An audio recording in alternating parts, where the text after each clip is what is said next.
Dah boleh dah rekod. Okey, dah. Assalamualaikum dan selamat sejahtera. Kami daripada kumpulan 9 ingin membentangkan tentang Additive Manufacturing Technologies. Sebelum tu, saya ingin memperkenalkan adik kumpulan saya. Yang pertama kita ada Ahmad Ajwad, kemudian kita ada Daniel Azim, kemudian kita ada Haziq Daniel, kita ada Imran Aidil, Kashif Ilham dan Dilzam, kemudian Muhammad Daniel Akmal, kemudian kita ada Muhammad Farid, kemudian Muhammad Syah Nur Firdaus, kemudian yang ke-9 iaitu saya Muhammad Zahri Akimi, kemudian kita ada Syakrul Aiman dan juga Vigneshwaran. Next. Baik, nama saya Kashfila binti Lizam. Saya akan menerangkan tentang Additive Manufacturing Technologies. Additive Manufacturing AM ni adalah proses membuat objek 3D daripada data model komputer dengan menggabungkan ataupun proses mencantumkan bahan lapisan demi lapisan di bawah kawalan komputer menggunakan pencetak 3D. Selain itu, next. General principle. Step involved in additive manufacturing ni bermaksud macam langkah-langkah yang terlibat dalam pembuatan additive manufacturing. Yang pertama, kalau kita boleh lihat di sini ada modeling. Modeling ni adalah penciptaan model CAD menggunakan yang pertama ada package CAD, CATIA, Solid dan Edge. Pengimbas 3D, kamera dan perisian fotografi. Okey, yang kedua kita ada printing. Printing ni bermaksud mencetak. Dia punya isi adalah memproses faiz STL dalam penghiris. Menghiris model kepada siri lapisan nipis. Bergantung pada resolution dia lah. Selain itu yang pembinaan lapisan demi lapisan. Yang terakhir sekali kita ada langkah ketiga tu kita ada finishing. Finishing tu bermaksud penamat. Penamat ni dia macam mengeluarkan bahagian yang dikilang daripada mesin tersebut lah. Lepas tu penamat ni dia macam menanggalkan bahan tambahan seperti penyokong. Yang ketiga ni adalah pembersihan kecil rawatan permukaan. STL ni saya lupa tadi nak terangkan perbualan ke format STL. STL ni bermaksud format fail asli kepada perisian CAD ataupun yang dicipta oleh sistem 3D. Okey, seterusnya saya akan paskan kepada kawan saya Muhammad Daniel Akmal untuk present. Okey, Assalamualaikum warahmatullahi wabarakatuh. Saya Muhammad Daniel Akmal warahmatullahi. Okey, bagi tajuk yang saya bawakan adalah basic step of additive manufacturing. Jadi basic step of additive manufacturing ni mempunyai banyak jenis step. Jadi antara 6 yang kita boleh belajar adalah the first one adalah general step for additive manufacturing computer aided design. Jadi untuk general steps for additive manufacturing computer aided design ni adalah seperti yang kita sedia maklum. Contoh kalau seperti mesin-mesin yang selalu digunakan pada tahun 90-an ataupun kepada IR 2.0. Jadi ada menggunakan step-step ini. Jadi yang kedua adalah conversion of AM accepted file type. Bagi conversion untuk yang kedua ni, basic step dia adalah orang-orang di zaman IR 2.0 ke 3.0 akan menggunakan basic step ini sebab mereka akan menjalankan proses pekerja dan juga peniaga. Jadi mereka akan sedia maklum dengan akses setiap file type yang mereka akan gunakan melalui conversation diorang. Dan yang ketiga, transfer STL files to AM machine. Jadi daripada transfer type iaitu pada STL file. Jadi file yang dokumen biasa akan masuk ke AM machine. Jadi machine tu akan berjalan running mengikut arahan yang diberikan oleh STL file. Yang keempat adalah AM machine setup. Jadi daripada segi AM machine setup ni machine ni akan mengikut susunan yang telah diaturkan daripada STL file. Yang kelima ada build pace. Daripada build pace tu adalah dia mengutarakan pembinaan, setiap fasa pembinaan tu. Dan yang keenam adalah removal. Removal ni adalah di penghujung daripada setiap phase susunan basic step of additive manufacturing. Next.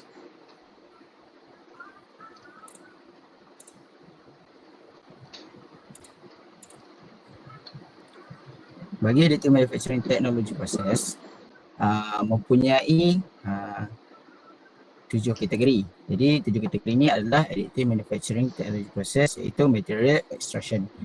Material extraction ni menggunakan teknologi fuse deposition modeling (FDM) atau Cantor crafting, dan dia menggunakan printed ink, thermoplastic, ceramic slurries, metal plaster. Menggunakan power source thermal energy. Jadi kekuatan daripada strike power source daripada semua yang saya katakan tadi adalah inexpensive extraction machine, multi-material printing, limited part resolution, poor surface finish. Daripada segi semua teknologi yang dinyatakan adalah material extraction ni dia menggunakan power source thermal energy, iaitu power elektrik tekanan tinggi. Jadi dia menggunakan fuse deposition modeling untuk teknologi yang dijadikan dan juga untuk crafting. Jadi dua benda ni adalah teknologi yang dijadikan daripada material extraction. Untuk yang kedua, powder bed fusion. Powder bed fusion iaitu selective laser sintering (SLS).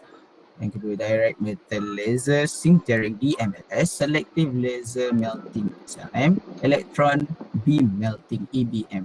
Itu adalah antara teknologi yang dijadikan daripada powder bed fusion, dan digunakan the ink, polyamides atau boleh katakan polymer, atomized metal powder 17 for pH stainless steel, cobalt chromium, titanium, Ti6A4V ceramic powder. Jadi dia menggunakan power source high power laser beam, electron beam.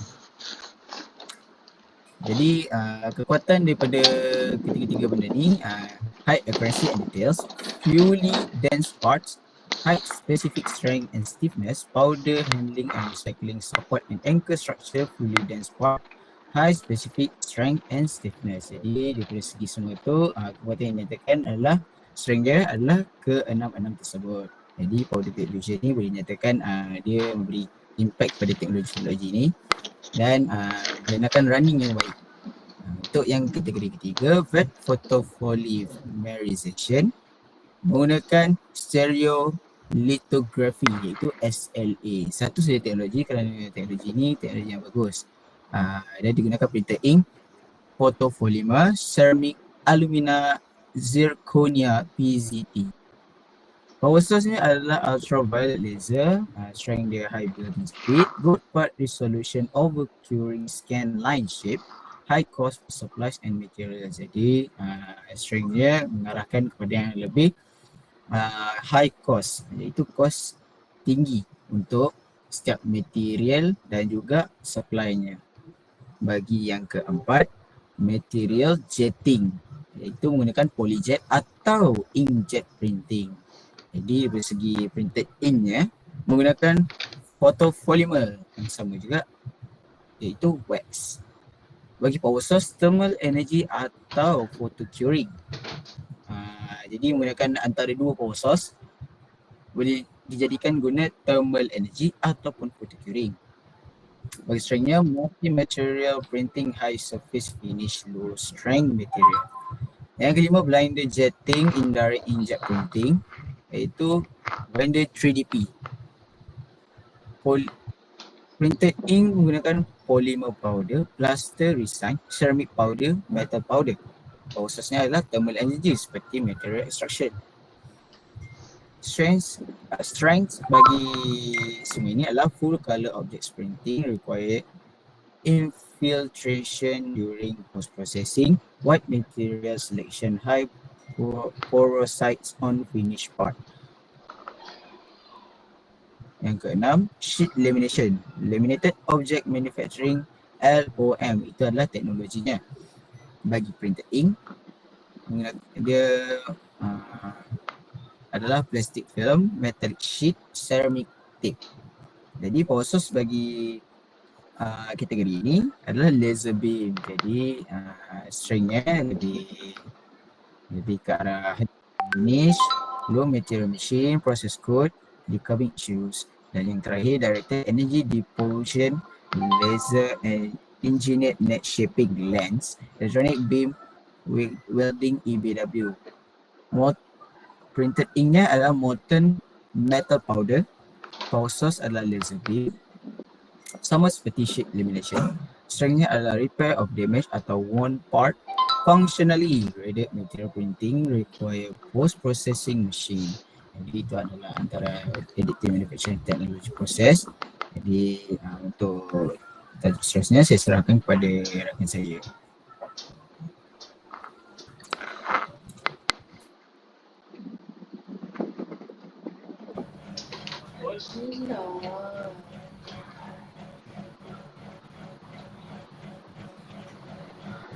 Next.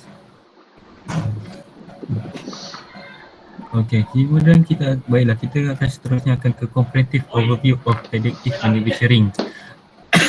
Maaf saya. Seperti yang kita dapat lihat, terdapat 5 gambaran menyeluruh tentang additive manufacturing, iaitu yang pertama design flexibility, selepas itu kita ada cost of geometry complexity, seterusnya dimension accuracy, dan kita ada no need assemble, dan akhir sekali time and cost in production run. Baiklah, kita akan bagi satu persatu untuk menerangkan mengapa adanya perkara tersebut. Yang pertama, design flexibility, it's almost maaf saya, next lambat.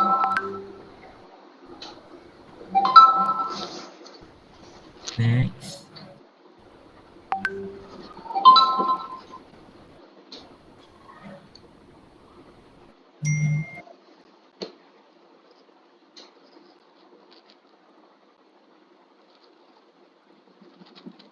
Seterusnya adalah Bukan. Saya ada masa lagi. Saya ada kena terangkan lagi. Kan. Kemudian seterusnya adalah design flexibility. It's almost, baiklah, dia ada 4 poin. Antaranya almost any shape can be manufactured.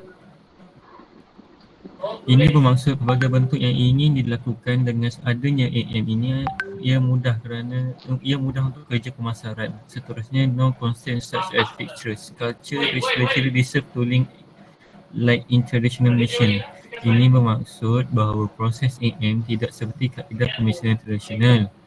Contohnya seperti pengisaran ataupun pemutaran, dan ia menyebabkan proses itu berada pada tahap kebebasan dan dapat mengfleksibilitikan beberapa kekangan yang berkaitan dengan pemesinan tradisional.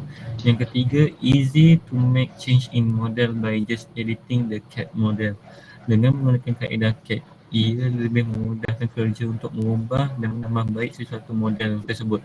Yang terakhir ialah capable of producing variety of products without making setup change.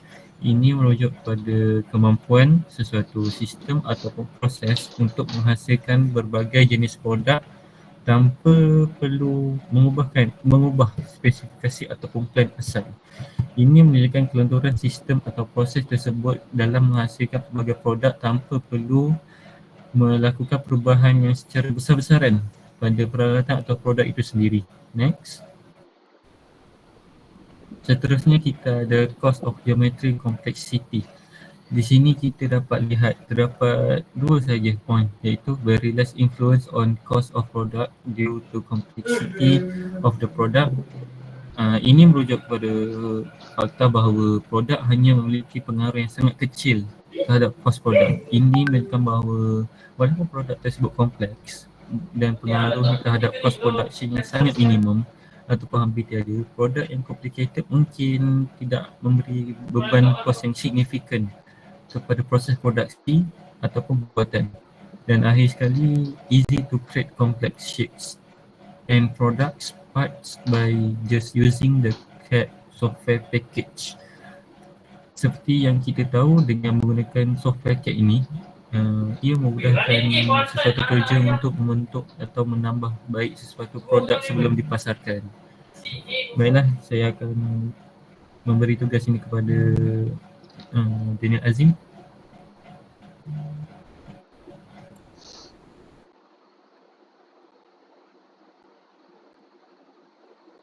Nama saya Daniel Azim bin Muhammad Azmi. Saya akan teruskan slide ini ya. Saya adalah dimensional accuracy. Yang pertama, dimensional accuracy determines the deviation of finishing model when compared to original digital model. Yang kedua adalah very least or negligible tolerance and provide in arm. Yang ketiga adalah part to nanoscale accuracy can be manufactured with precise 3D printer. Saya akan terangkan satu persatu ya. Sebentar.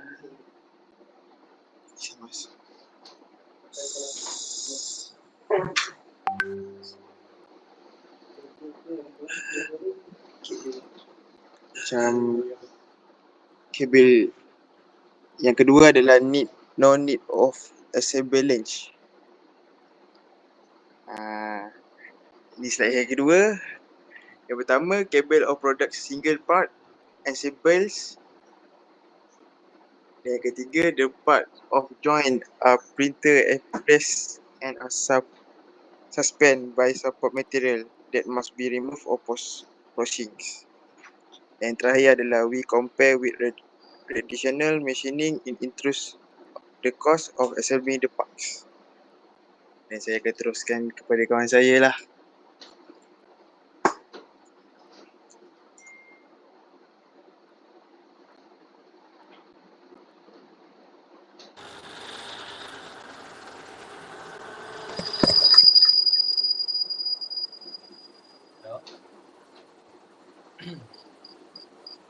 For everyone information, AM will produce a big amount as how the traditional machining process did. However, AM reduce the inventory cost and bring that required you to that AM and time to run. Minta maaf, Ajwat. Ada bunyi nyaring. Hello?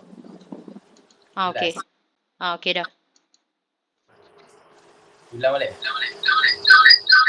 Double. Sorry kau. Kena asingkan phone kau Dekat sangat dengan dengan mic tu. Mic dekat sangat. Jauhkan sikit.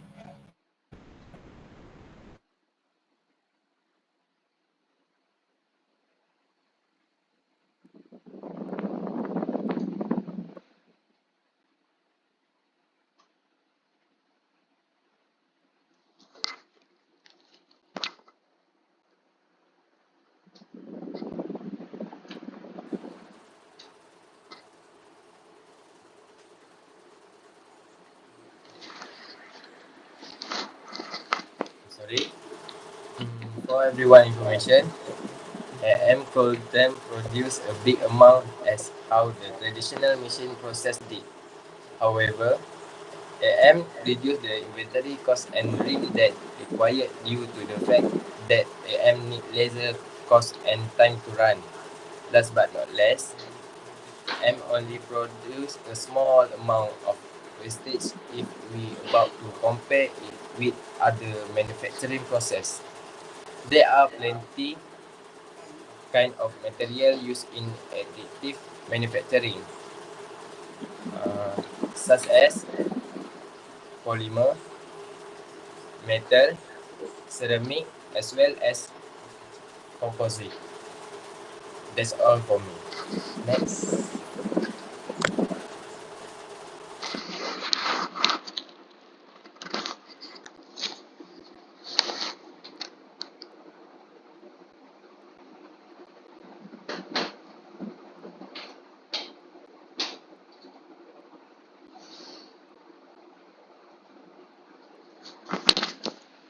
Farid. Ya, sorry. Bukan Azim dulu sebelum aku. Azim dah lama dah.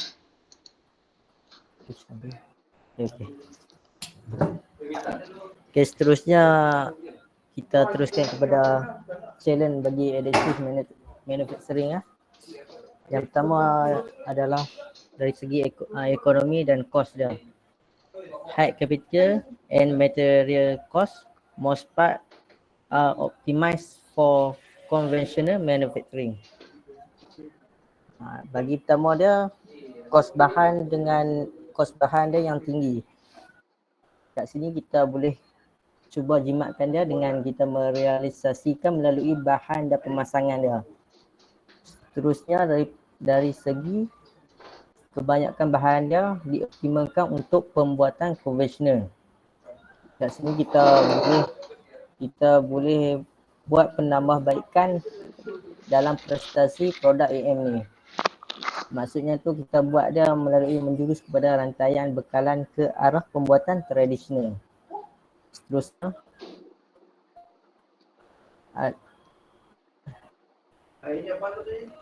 next.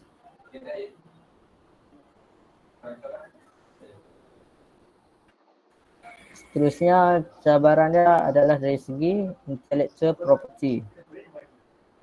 IP protection is important to recuperate investment made in the development of AM technologies. IP is considered a major issue since the marginal cost of 3D printing is significant. Kat sini dia punya additive manufacturing ni penting untuk kita buat perlindungan intellectual property. Sebab dari segi dia punya bahan dia ada pembuatan itu dia kos yang mahal. Jadi kita perlu ada perlindungan dia daripada dicuri oleh orang yang tidak tanggungjawab. Jadi kita kena daftarkan dia di bawah harta intelek ni. Seterusnya saya serahkan kepada rakan saya.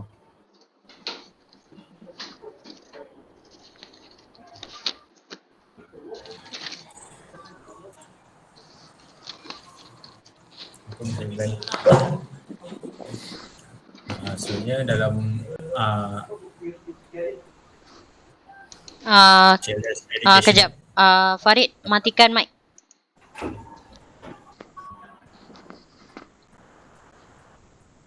Okay.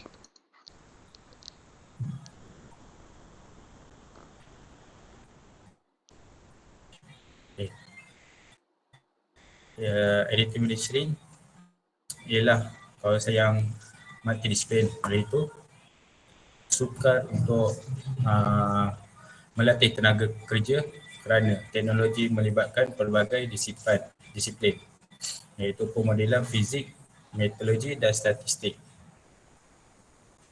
Ini kerana sebab bagi universiti khususnya model-model mesin additive manufacturing sukar untuk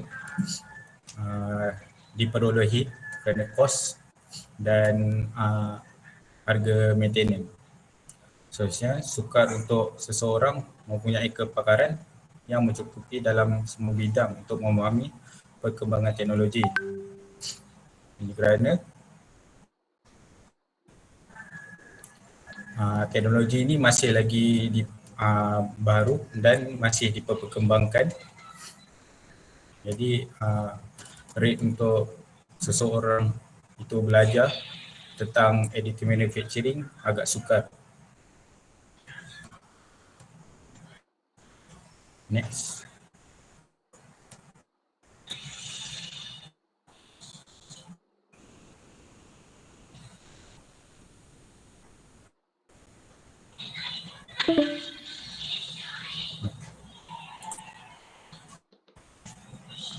Cepat sikit ya sebab masa Google Meet 15 minit. Seterusnya additive manufacturing opportunity.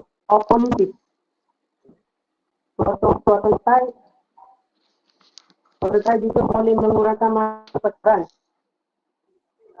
Seterusnya AM telah menjadi pengubah terpantas. Seterusnya AM telah menggunakan syarikat mengesah resolusi dengan cepat dalam masa beberapa jam sahaja dengan keedah tradisional untuk mencipta prototype daripada kayu dan logam.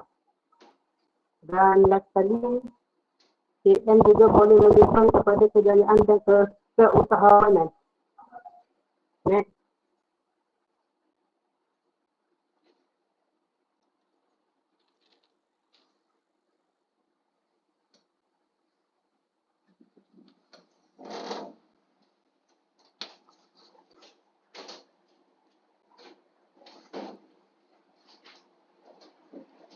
Adik.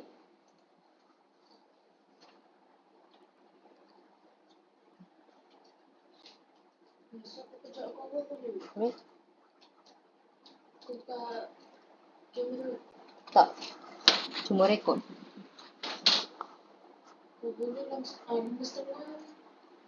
Haziq.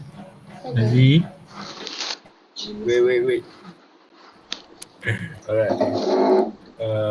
Okay. So next, additive manufacturing opportunities for innovation. Allows user to manufacture complex structure quickly and efficiently. Additive manufacturing is a process of creating object by editing layers of materials, usually from a digital model. Additive manufacturing has many advantages over traditional manufacturing methods, such as reducing material weights, enabling complex geometries, and accelerating product development. Additive manufacturing is also driver of innovation, as it allows for new design possibilities, customization, and integration of multiple functions in a single part. So there is a conjecture that 4D printers being built to incorporate shape memories fiber into inks to create different form. The concept of 4D printing incorporates shape memory materials such as polymer fiber into the printing process. This technology allows the creation of 3D object that can change shape or function over time when activated by external stimuli. These materials are being incorporated into inks for additive manufacturing, creating objects capable of recovering predefined shapes. For instance, research have demonstrated the manufacturing of shape memory, optical fiber from the thermal stretching of additively manufactured perform. This fiber can maintain addition-like transmission upon completion of multiple temperature-triggered bending and strengthening cycle. However, it's important to note that while the technology is promising, it's still in developmental stage and face several challenges. But the progress made in this field indeed exciting and opens up the possible for innovation and additive manufacturing. That's all.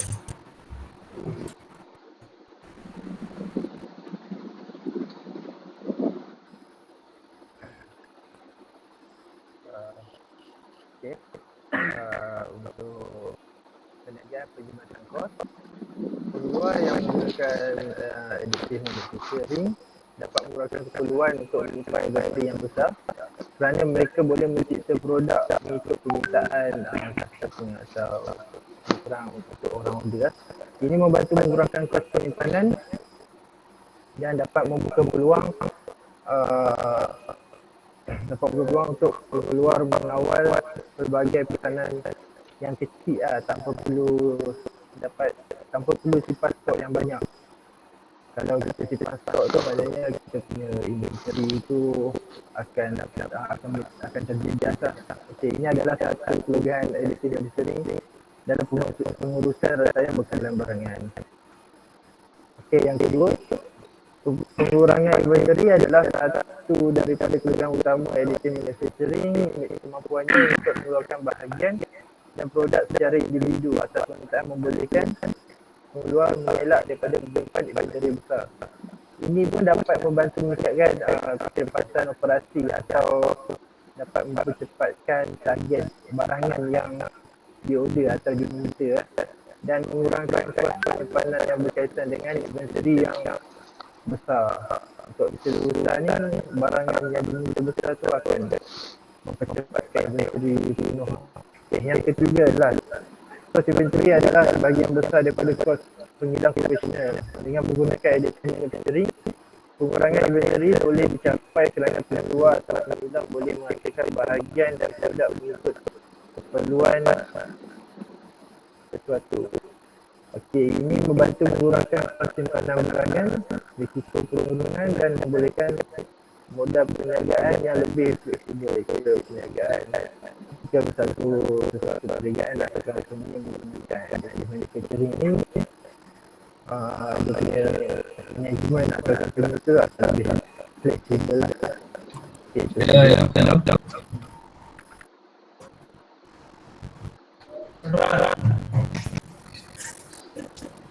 Next.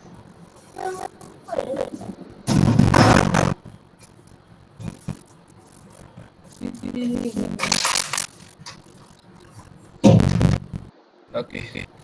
Recognize the opportunity in the new market and also starting its business in the consumer market.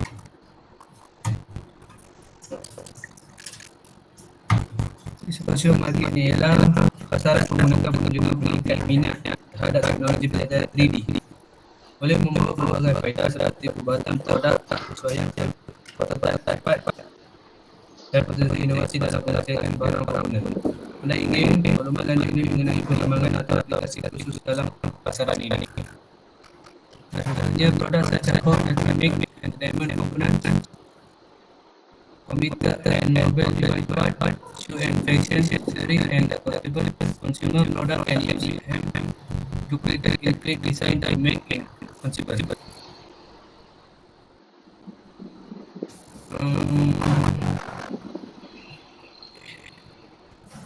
Dan sebenarnya teknologi ini baru-baru ini disebut logam yang digunakan dalam adalah sehingga 30 kali lebih mahal daripada bukan mereka apabila kita boleh untuk sebut logam hingga harga akan berkurang di anggaran dalam beberapa tahun. Akan ada yang telah jual produk dengan akan meningkat manakala ada sebut akan berkurang. Sebenarnya dia dalam mengganti cara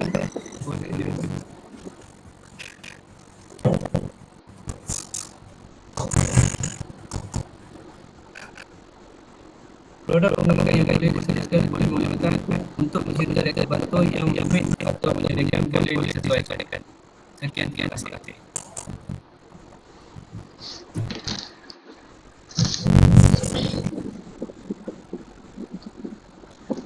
Okey, baiklah. Sampai sini saja. Zari cakap. Sampai saya akan menggunakan presentation ini kurang disampaikan kerana ini masalah seperti sebagainya.